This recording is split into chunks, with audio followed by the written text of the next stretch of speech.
The stars looked cold and distant through the viewing window of the Aurora Dawn. Captain Alex Murphy stood with his hands behind his back, watching the darkness of space. Today was the day they had all been waiting for. After 3 long years of planning, they were finally going to catch one of the most dangerous creatures in the galaxy. "Captain, we're getting close to the target zone," called out Lieutenant Sam Parker from his control station. The bridge was quiet, except for the soft hum of computers and the steady beep of sensors. Everyone knew what they were about to face. Alex turned away from the window and walked to the center of the bridge. Around him, his crew worked at their stations with focused attention. They had practiced this mission hundreds of times, but everyone knew that practice was different from the real thing. "Dr. Lisa Park to the bridge," Alex said into his communication device. Within minutes, the ship's head scientist walked through the sliding doors. She was a small woman with gray hair and sharp eyes that missed nothing. In her hands, she carried a datapad filled with information about their target. "Captain, our sensors have located a shadow maw feeding in the asteroid field about 2 hours ahead of us," Dr. Park said. Her voice was calm, but Alex could hear the excitement underneath. "This is the chance we've been waiting for." Alex nodded. The shadow maw was a creature that had caused fear across 7 star systems. These beasts were massive, with 6 legs that could run faster than most ships could fly. Their black scales were harder than steel, and they could breathe plasma hot enough to melt through ship hulls. Worst of all, they were smart, very smart. "How big is this one?" Alex asked. Dr. Park looked at her datapad. "Our scans show it's about 20 feet long and probably weighs as much as a small shuttle. It's a full adult, which means it will be at its most dangerous." The bridge crew exchanged worried looks. Everyone had heard the stories about what happened to colonies that encountered these creatures. Entire cities had been destroyed. Thousands of people had died. The shadow maws seemed to attack human settlements for no reason that anyone could understand. "Sir, we're receiving a message from the Zephyrian ship Starwind," Lieutenant Parker announced. "Admiral Zorvik wants to speak with you." The main screen flickered to life, showing the blue-skinned face of Admiral Zorvik. The Zephyrian was one of the best military commanders in the Galactic Federation, and his people had built the special cage they would use to capture the shadow maw. "Captain Murphy, my engineers report that the containment system is ready," Admiral Zorvik said. His voice had the clicking sound that all Zephyrians made when they spoke. "The energy barriers are the strongest we have ever built. But I must warn you again, we have never tried to capture a living shadow maw before." "We understand the risks, Admiral," Alex replied. "But if we're going to stop these attacks on human colonies, we need to study one of these creatures. We need to understand what they want and why they're so hostile to humans." Admiral Zorvik's large yellow eyes blinked slowly. "Very well. My ship will provide support during the capture. But if things go wrong, we will retreat immediately. The safety of our crews must come first." The communication ended, and Alex turned to his team. "You heard the Admiral. This is dangerous, but it's also our best chance to save human lives. Dr. Park, are your research teams ready?" "They've been ready for months, Captain," Dr. Park said. "We have every type of scanner, every analysis tool, and every containment protocol that science can provide. Once we get this creature to Epsilon Base, we'll finally be able to answer the questions that have been puzzling us for years." Epsilon Base was a new research station built in the asteroid belt, far from any populated worlds. It had been designed specifically for this mission, with the strongest security systems and the most advanced laboratories the Federation could build. If anything went wrong, the station was far enough from civilization that no innocent people would be hurt. "Navigation, set course for the target area," Alex ordered. All hands prepare for capture operations. The Aurora Dawn moved forward through space, its engines pushing the ship toward a meeting with one of the galaxy's most feared predators. As they got closer to the asteroid field, the sensors began picking up more detailed information about their target. "Captain, the creature is feeding on mineral deposits in the asteroids," reported the sensor operator. "It seems to be alone, which is unusual. Shadow maws usually travel in packs." Dr. Park frowned as she studied the readings. "That's interesting. Maybe this one was separated from its group somehow. Or maybe it's scouting ahead for the others." Alex felt a chill at that thought. If there were more shadow maws nearby, the mission could become much more dangerous. But they had come too far to turn back now. "There it is," whispered Lieutenant Parker, pointing at the main screen. The shadow maw was magnificent and terrifying at the same time. Its black scales seemed to absorb light, making it look like a living shadow against the gray rocks of the asteroids. 6 powerful legs gripped the surface of a large asteroid, while the creature's massive head bit chunks of metal-rich rock. 4 red eyes glowed like burning coals, and Alex could see the faint shimmer of heat around the creature's mouth where plasma energy was building. "It's beautiful in its own way," Dr. Park said quietly. "Look at how perfectly designed it is for survival. Those scales, those claws, that incredible jaw strength. Evolution has created the perfect predator. A perfect predator that has killed too many humans," Alex reminded her. "Don't forget why we're here, Doctor." The creature suddenly stopped, feeding, and turned toward their ship. Even from this distance, Alex could feel the intelligence in those 4 burning eyes. The shadow maw knew they were there, and it was watching them. "It's seen us," Alex said. "All stations, prepare the capture nets. Admiral Zorvik, are your people ready?" "Ready, Captain Murphy," came the reply from the Zephyrian ship. "Beginning approach vector now." What happened next would be talked about. For years in the Federation fleet, the 2 ships moved in from different directions, while energy nets shot out toward the shadow maw. The creature was incredibly fast, dodging the first 2 nets with movements that seemed impossible for something so large, but the teams had planned for this. More nets fired from different angles, and slowly they began to surround the beast. The shadow maw roared with a sound that made everyone on both ships cover their ears. The asteroid it was standing on cracked from the force of the sound waves. "It's fighting back," someone shouted as the creature breathed a stream of plasma that melted through one of the energy nets. But there were more nets, and slowly they closed around the struggling beast. Finally, after what felt like hours, but was really only minutes, the shadow maw was contained. The special cage that the Zephyrians had built formed around the creature, trapping it in a prison of pure energy. "We did it," Dr. Park breathed, hardly believing what she was seeing. "We actually caught one." But even trapped, the shadow maw was not defeated. It threw itself against the energy walls of its cage again and again, its roars echoing through space. Its 4 eyes burned with rage and something else that Alex found disturbing: intelligence. This was not just an animal caught in a trap. This was a thinking being that understood exactly what had happened to it. "Get it to Epsilon Base as quickly as possible," Alex ordered. "And everyone remember, our real work is just beginning." 6 months had passed since the shadow maw arrived at Epsilon Base, and Dr. Lisa Park was running out of ideas. She stood in the observation room, watching the massive creature pace back and forth in its energy cage.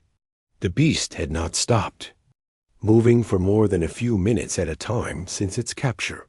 "Still no progress?" asked Commander Jake Collins as he joined her at the reinforced viewing window. The military officer had arrived 3 months ago to oversee security after the creature had injured its first researcher. "None at all," Dr. Park replied, shaking her head. "We've tried everything we can think of." The creature won't respond to any of our attempts to communicate. It won't eat the food we offer. It just keeps pacing and watching us with those red eyes." The shadow mole stopped its pacing and turned to look directly at them through the window. Dr. Park always felt uncomfortable when it did that.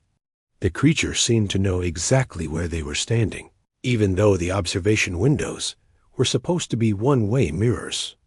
"How many people has it hurt now?" Commander Collins asked. 17, Dr. Park said quietly. 17 good researchers who are just trying to do their jobs. And that's not counting the equipment it has destroyed. The list of failures was long and frustrating. They had tried using telepathic interfaces built by the Mentari, a species known for their ability to read minds. The Shadow Mole had somehow sent feedback through the system that gave the telepathic operator terrible headaches for weeks. They had tried playing different types of music, thinking that maybe the creature would respond to sound patterns. The Shadow Mole had roared so loudly that it cracked the speakers and set off every alarm on the station. They had tried offering it different types of food from across the galaxy. The creature had looked at each offering with what seemed like disgust before, turning away. "What about the chemical approach?" Commander Collins asked. "Have you tried using sedatives to calm it down?" Dr. Park pointed to a section of the cage where the metal walls were slightly melted. "We tried that last month. Dr. Miller shot a dart with enough sedative to put down an elephant. The creature caught the dart in its mouth, crushed it, and then breathed plasma at the spot where the dart came from. Dr. Miller barely got away in time. The worst part was that the Shadow Mole seemed to be getting smarter with each attempt. It had begun to learn the patterns of the research station. Every morning at exactly 8 o'clock, when the station's main lights turned on, the creature would make a sound that was almost exactly like the station's wake-up alarm. It was so accurate that several researchers had gotten confused and thought there was an actual emergency. "It's mocking us," said Dr. Kevin Jones, one of the younger researchers, as he walked into the observation room carrying a data pad. "Look at this recording from yesterday." He pressed a button on his pad, and they heard the sound of human voices coming from the cage area. But as they listened, they realized it was the Shadow Mole making the sounds. The creature was copying the voices of the research team, playing back conversations it had heard. "That's impossible," Commander Collins said. "How can it make human sounds?" "We think it has some kind of vocal adaptation ability," Dr. Jones explained. "But it's not just copying sounds randomly. Listen to this part." The recording played Dr. Park's voice saying, "The creature won't respond to any of our tests." Then came what sounded like Dr. Miller saying, "Maybe we're not smart enough." But Dr. Miller had never said those words. The Shadow Mole had taken pieces of different conversations and put them together to make a new sentence. Dr. Park felt a chill run down her spine. "It's not just copying us. It's commenting on what we're doing." The situation got worse 2 weeks later. Dr. Sarah Williams was conducting a routine scan of the creature when something went wrong with the energy cage. For just a few seconds, one section of the barrier flickered and went down. The Shadow Mole moved faster than anyone thought possible. One moment it was on the far side of the cage, and the next moment its massive clawed hand was reaching through the gap toward Dr. Williams. She screamed and fell backward, but not before the creature's claws tore through her protective suit and left deep scratches on her arm. Security officers ran into the containment area with weapons ready. But by the time they arrived, the energy barrier had come back online, and the Shadow Mole was sitting calmly in the center of its cage. It looked at the officers with what seemed like amusement, then made a sound that was clearly human laughter. "That's it," Commander Collins said after Dr. Williams was taken to the medical bay. "This thing is too dangerous. We need to consider more extreme measures." "What kind of measures?" Dr. Park asked, though she was afraid she already knew the answer. neural probes, pain compliance systems. We have technologies that can force any creature to cooperate if we're willing to use them. Dr. Park shook her head firmly. Absolutely not. We're scientists, not torturers. If we start using pain to control the creature, we're no better than the monsters we're trying to understand. Then what do you suggest? Commander Collins asked. Because at this rate, someone is going to get killed. The argument continued for hours, but Dr. Park refused to change her mind. The Shadow Maw was intelligent, and intelligent beings had rights. They would find another way to communicate with it, or they would have to accept failure. But failure was becoming more likely every day. The creature had started doing things that seemed designed to frustrate the research team. It would wait until a researcher was setting up an experiment. Then it would move to block their view or make loud noises to interfere with their equipment. Worst of all, it had begun to test the strength of its cage. Every few hours, the Shadow Maw would throw itself against different sections of the energy barrier. Each time, the impact was a little harder, a little more focused. The creature was learning where the weak points were. The containment system is holding, reported Chief Engineer Bob Tucker, but I'm worried about the power drain. Every time that thing hits the barriers, it takes more energy to keep them stable. Dr. Park studied the power consumption reports. The numbers were getting worse every week. At this rate, they would need to upgrade the entire power system within a month, or risk containment failure. The final crisis came 3 weeks later. During a routine feeding attempt, the Shadow Maw managed to break through not one, but 3 different sections of its cage at the same time. For nearly 5 minutes, the creature was loose in the containment area, while alarms blared throughout the station. Security officers Tony Davis, Maria Rodriguez, and Frank Wilson were caught in the room when the creature broke free. The Shadow Maw could have killed all 3 of them easily, but instead, it seemed more interested in examining the room around its cage. It touched the walls with its claws, sniffed at the air vents, and looked carefully at all the monitoring equipment. When backup containment systems finally forced the creature back into its cage, the 3 officers were unconscious but alive. They had been overcome by some kind of gas that the Shadow Maw had breathed out, but there were no serious injuries. It could have killed them, Dr. Park said as she reviewed the security footage, but it chose not to. Why? Maybe it was just playing with them, Commander Collins suggested. Like a cat playing with mice? But Dr. Park wasn't convinced. There was something about the creature's behavior that suggested a deeper purpose. It was learning about them, studying them just as much as they were trying to study it. The message from Federation Command arrived the next day. Admiral Harrison's face appeared on the main screen in the conference room, and his expression was not happy. Dr. Park, Commander Collins, I've been reviewing your reports from Epsilon Base. After 6 months and millions of credits in funding, you have made no progress whatsoever in understanding or controlling the Shadow Maw specimen. Dr. Park tried to explain. Admiral, we're dealing with a level of intelligence that we've never encountered before. This creature is not just smart, it's actively working against our research efforts. That's exactly the problem, Admiral Harrison replied. The creature is too dangerous to keep alive, and too smart to ignore. I'm giving you 30 more days to show real progress. If you can't find a way to communicate with or control the Shadow Maw by then, I'm ordering the specimen to be destroyed.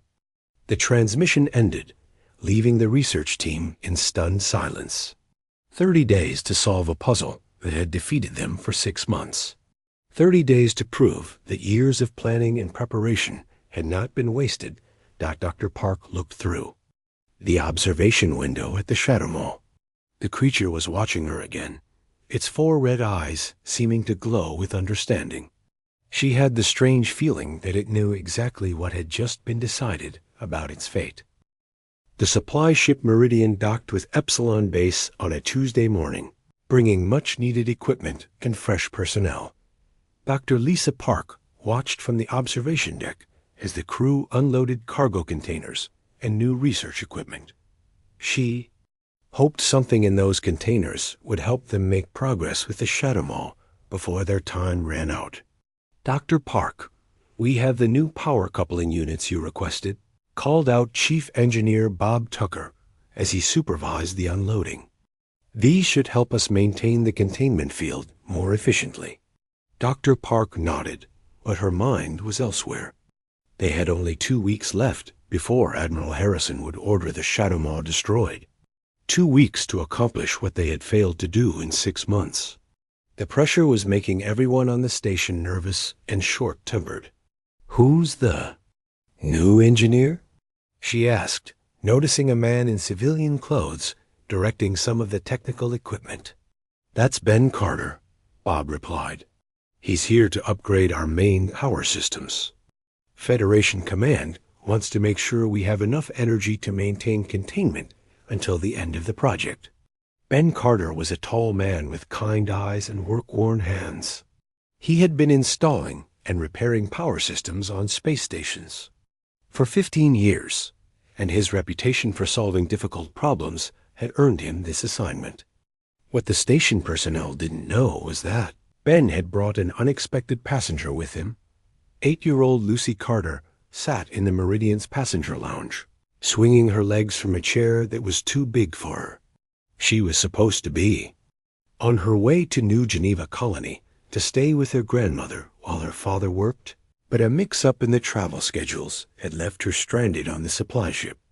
"Daddy, how long do we have to stay here?"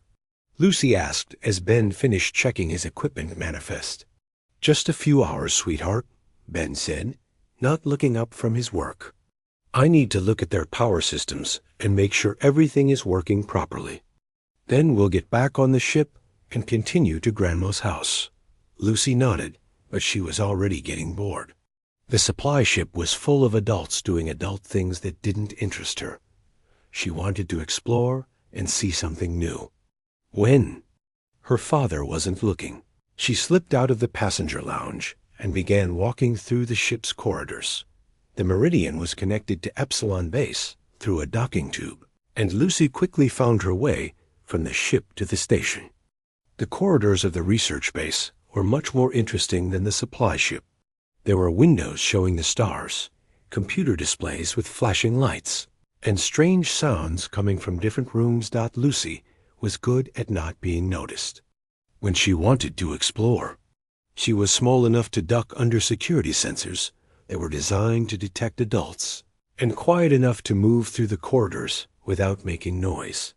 The adults were all busy with their important work and didn't pay attention to one small girl.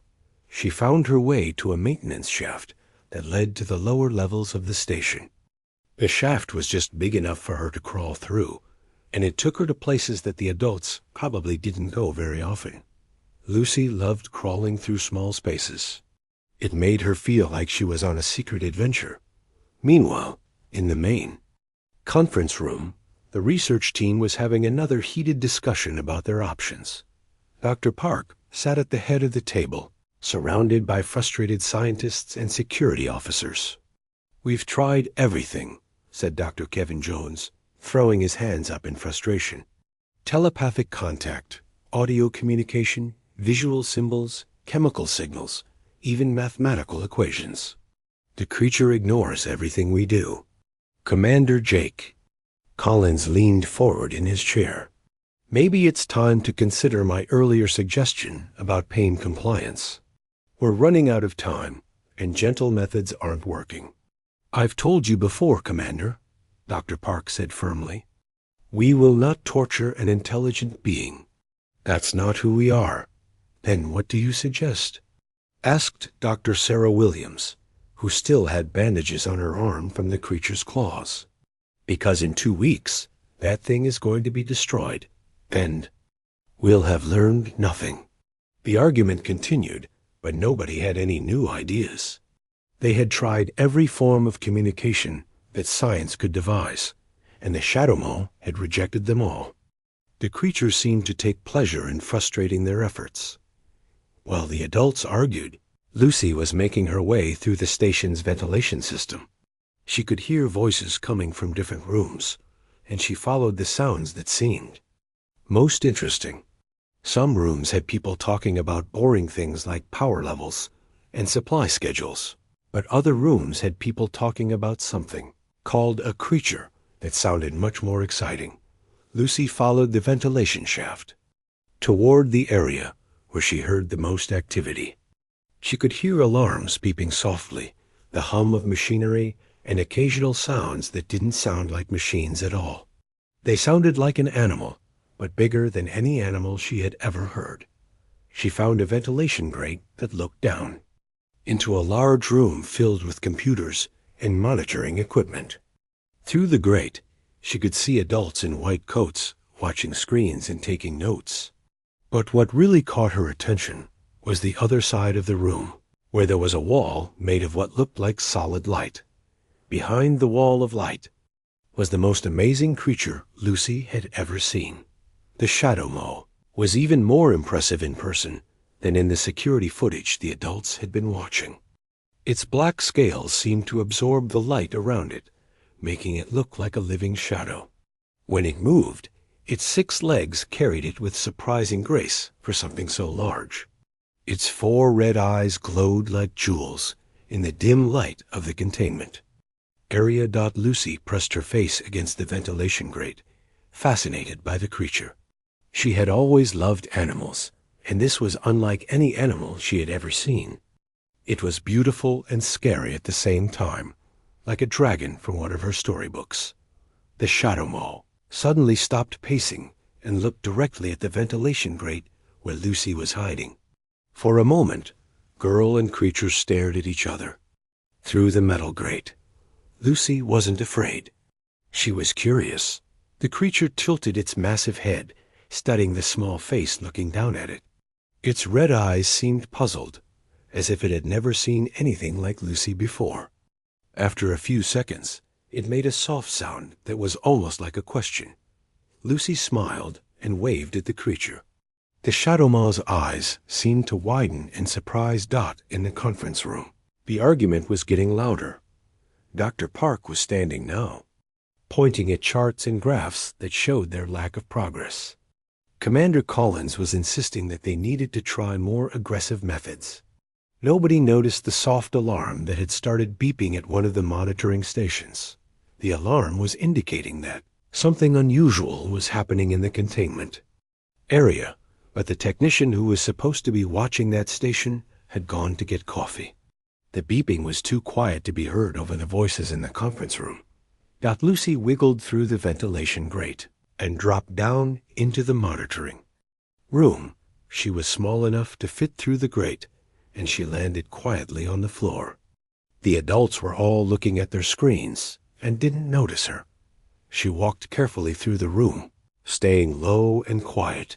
The creature was even more amazing up close. It was huge, bigger than her father's truck back home, and its scales seemed to shimmer with their own inner light. The Shadow Maw watched Lucy approach with what looked like fascination. It had never seen a human child before. All the humans it had encountered were adults, and they had all been afraid of it or angry at it. This small human was different. She showed no fear, only curiosity. Lucy reached the energy barrier that contained the creature and pressed her small hand against it. The barrier felt warm and tingly, like touching a television screen.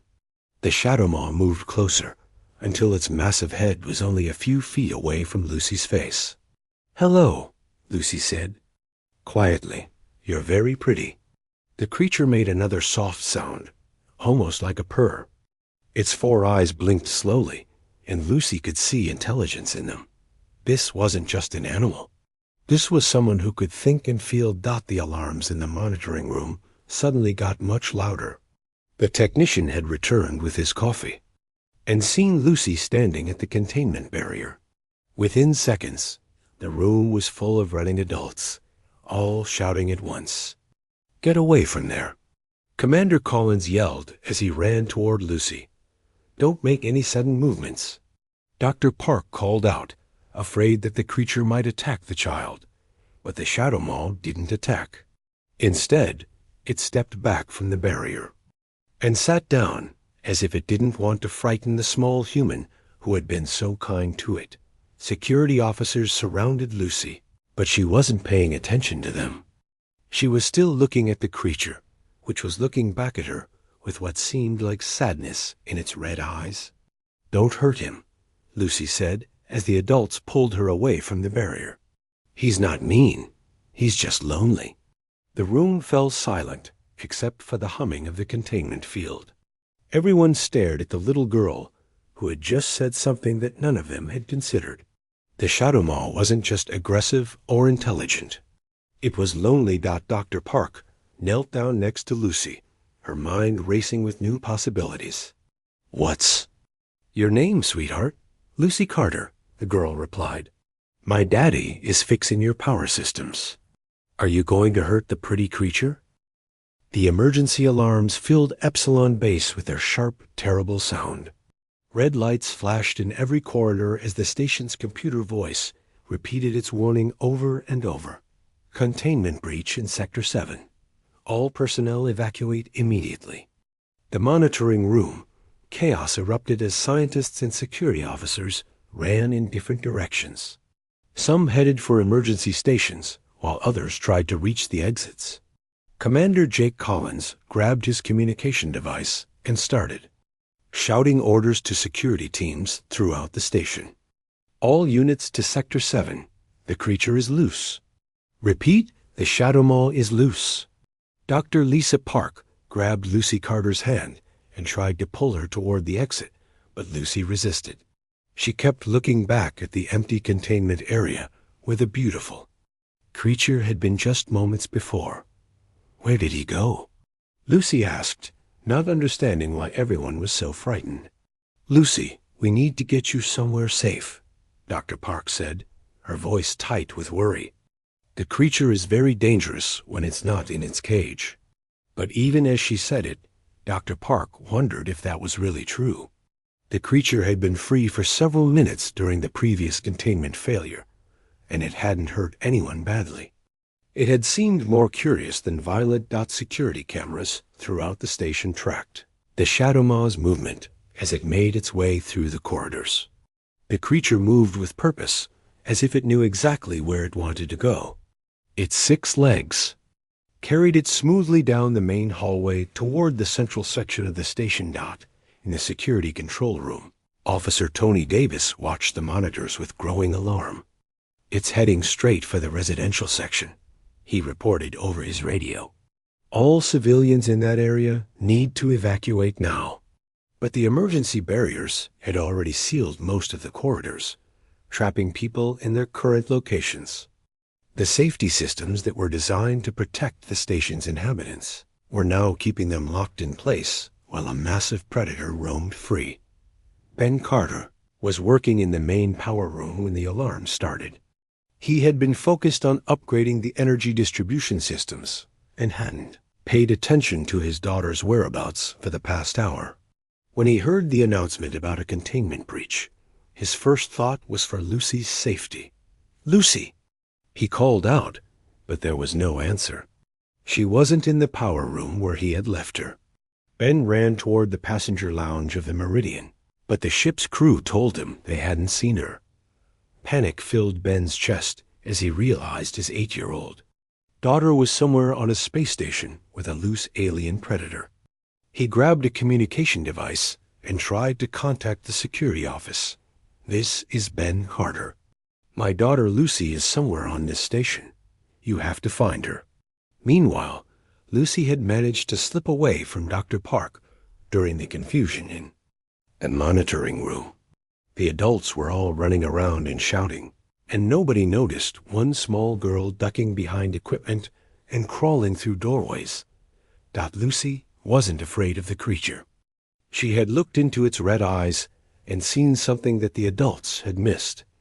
The Shadow Maw wasn't angry or mean. It was sad and lonely, like her neighbor's dog back home. When it was left outside during thunderstorms, She wanted to find the creature and make sure it was okay. The adults seemed very upset about it being free, but Lucy thought maybe it just wanted to explore, like she did, using the same small corridors and maintenance shafts that had brought her to the monitoring room. Lucy made her way toward the central section of the station. She could hear the creature moving through the main corridors, its claws clicking on the metal floors. The Shadow Maw paused at every doorway and intersection, seeming to smell the air and listen carefully. It was searching for something, but the security teams watching on cameras couldn't figure out what it wanted. "Why isn't it attacking anything?" Commander Collins asked as he watched the monitors. "It's had dozens of chances to break through doors and hurt people, but it's just walking around."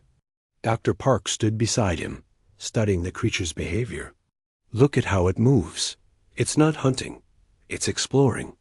Maybe it's trying to understand the station, just like we've been trying to understand it."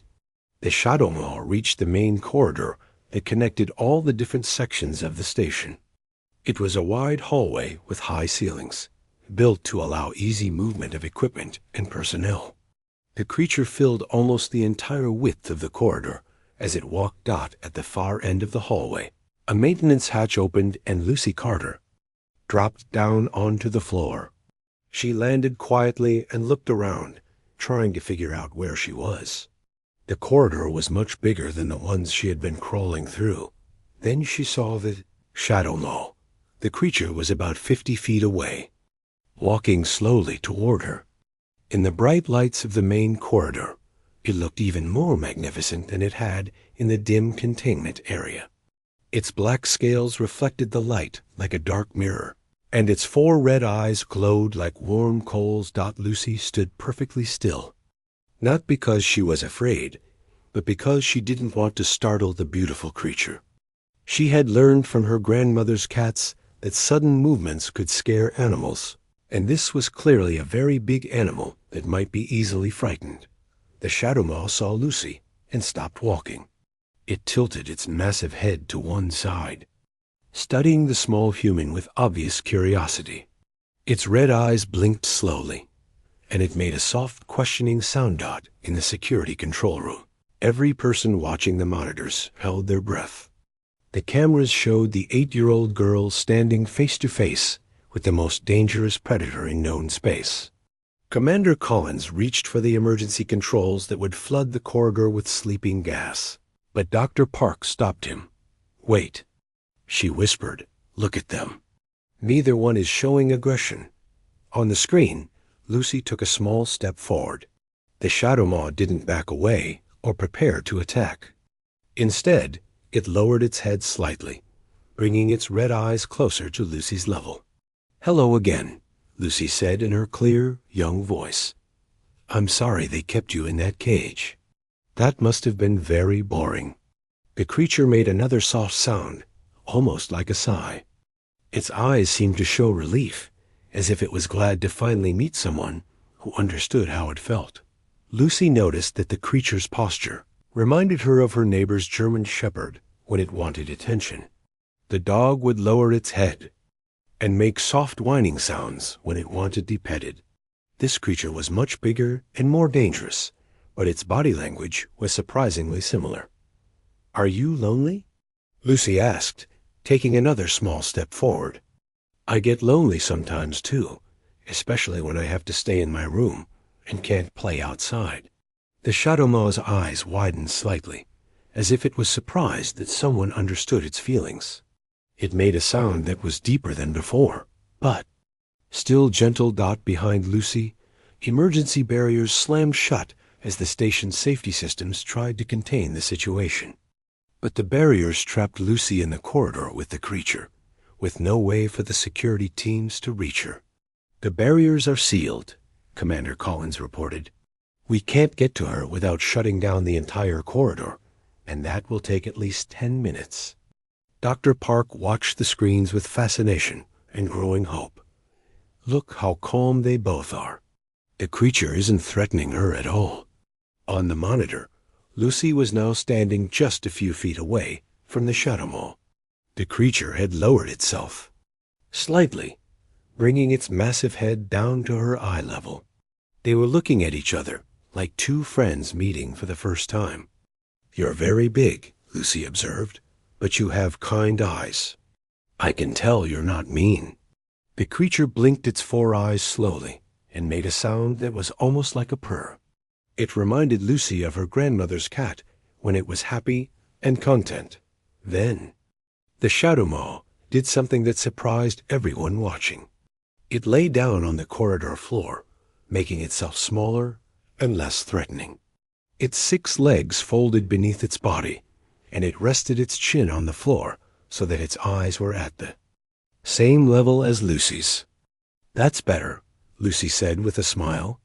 "Now we can talk properly." She sat down on the floor facing the creature, crossing her legs like she did when her teacher read stories at school. The Shadow Maw watched her with obvious interest, its red eyes bright and alert. "I think the grown-ups are scared of you because you're so big and strong," Lucy explained. "But I can tell you don't want to hurt anyone. You just want someone to be nice to you." The creature made a sound that was clearly agreeable. It understood her words, or at least the tone of kindness in her voice. Lucy remembered something her grandmother had taught her about training animals. When animals are excited or scared, they need to learn to be calm, she had said. Sometimes you have to show them how to behave properly. The Shadow Maw was lying down, but it was still restless. Its tail moved back and forth, and its claws scraped nervously against the floor. It was like the neighbor's dog when it got too excited to listen. Lucy stood up and looked at the creature seriously. She remembered what her grandmother did when the dog got too excited. She would use a firm, clear voice and give simple commands that the dog could understand. The creature was watching her intently, waiting to see what she would do next. Its 4 red eyes followed her every movement. Lucy pointed at the floor in front of the creature and spoke in the same voice she had heard her grandmother use with unruly pets. "I..." The silence in the security control room lasted for almost a full minute. Everyone stared at the monitors, watching 8-year-old Lucy Carter sitting on the floor next to the massive Shadow Maw, gently stroking its snout while the creature purred. Like a giant cat. Dr. Lisa Park was the first to speak. "My God," she whispered. "We've been approaching this all wrong, completely wrong." Commander Jake Collins shook his head in disbelief. "A child did what our best scientists and military specialists couldn't do in 6 months. How is that possible?" On the screen, Lucy was now talking quietly to the Shadow Maw, telling it about her life back on Earth. The creature listened intently, its 4 red eyes focused on her face with obvious interest. When she mentioned her grandmother's cats, the Shadow Maw made a questioning sound, and Lucy giggled. "You sound just like Mittens when she wants treats," Lucy said to the creature. "Are you hungry? I bet nobody has given you anything good to eat." Dr.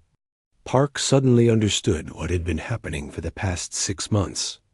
"We've been treating it like a specimen instead of a living being with feelings. We approached it with fear, with clinical detachment, with the assumption that it was dangerous. The creature was responding to our emotions.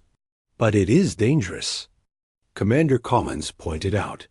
"Look at the size of those claws and teeth." "So is a horse," Dr. Park replied.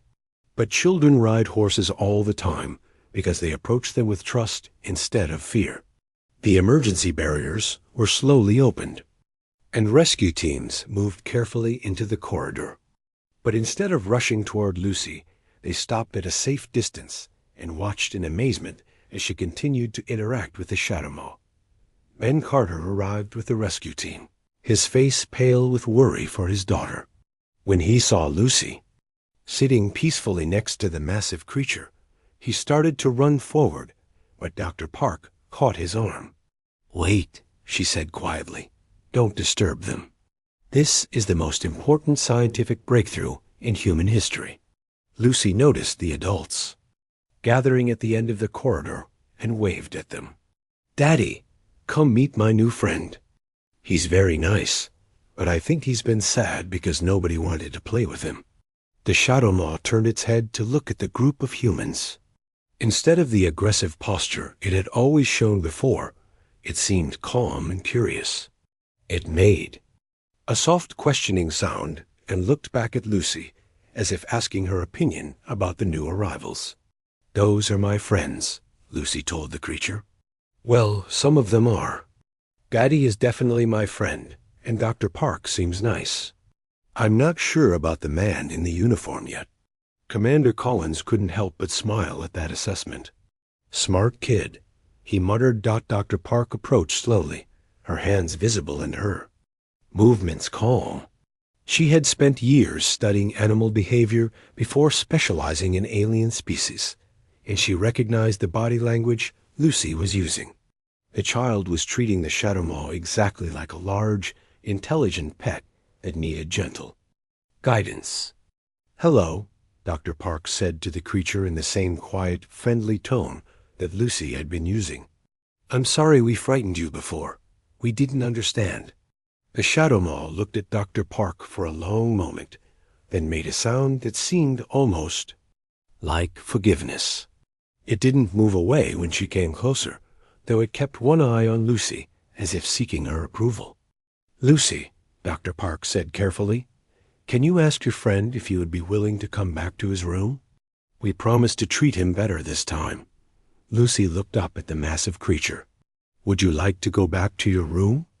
I think they want to learn about you, but they'll be nicer now." The shadow maw stood up slowly, careful not to startle anyone. It stretched its 6 legs and looked around at all the humans watching it. Then it did something remarkable.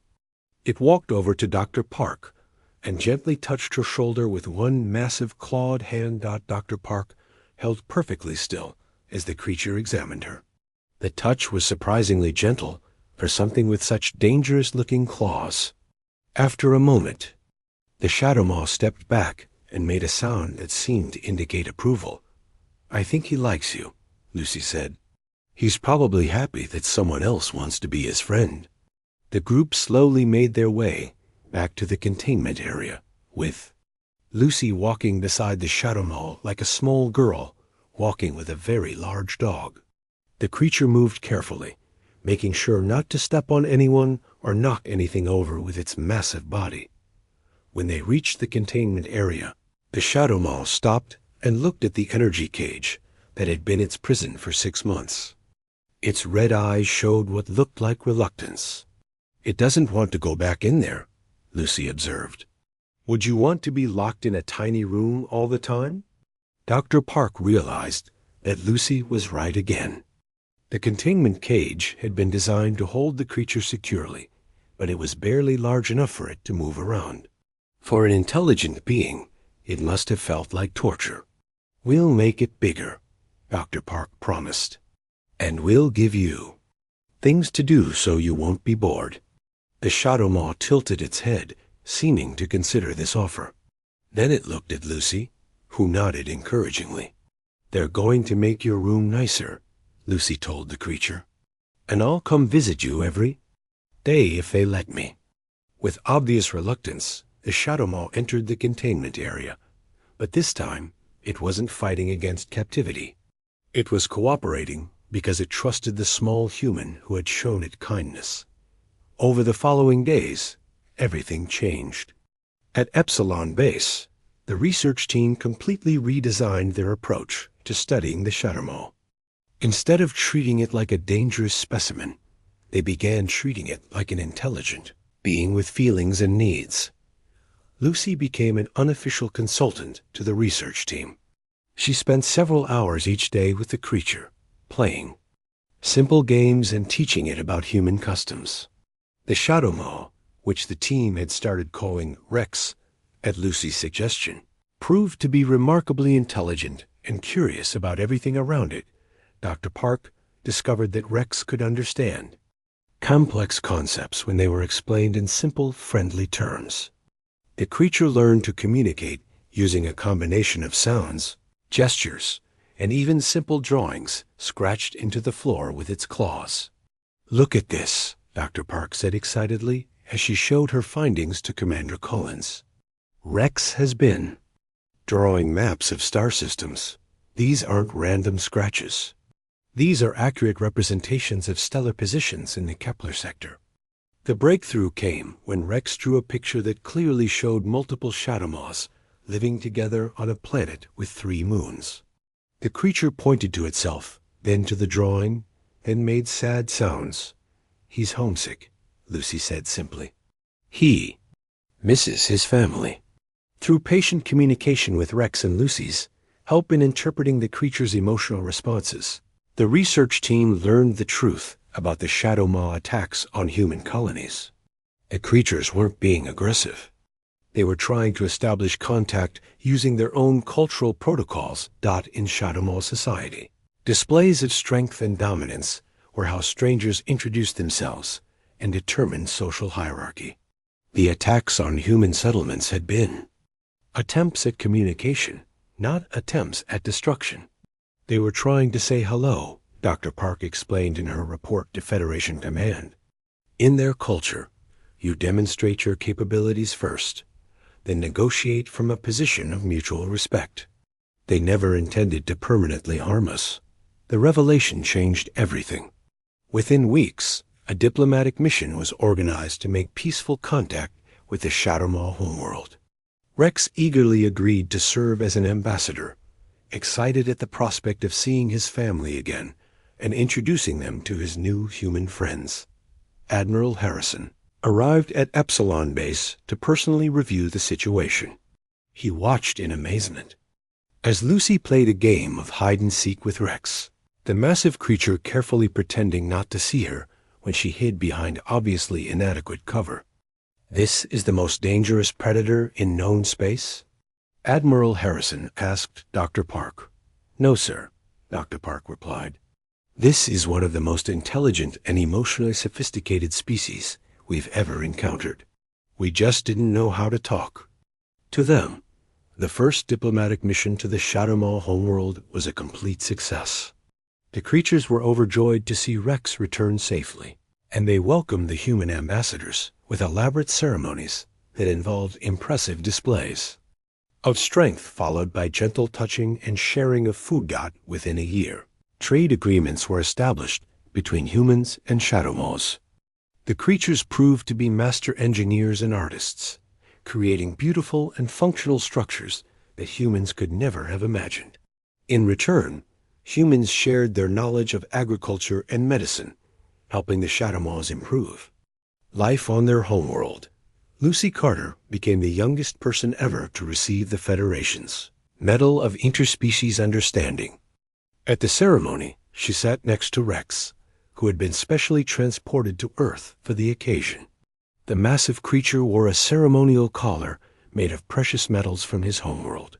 "I'd like to thank everyone," Lucy said into the microphone, "but especially Rex for being such a good friend.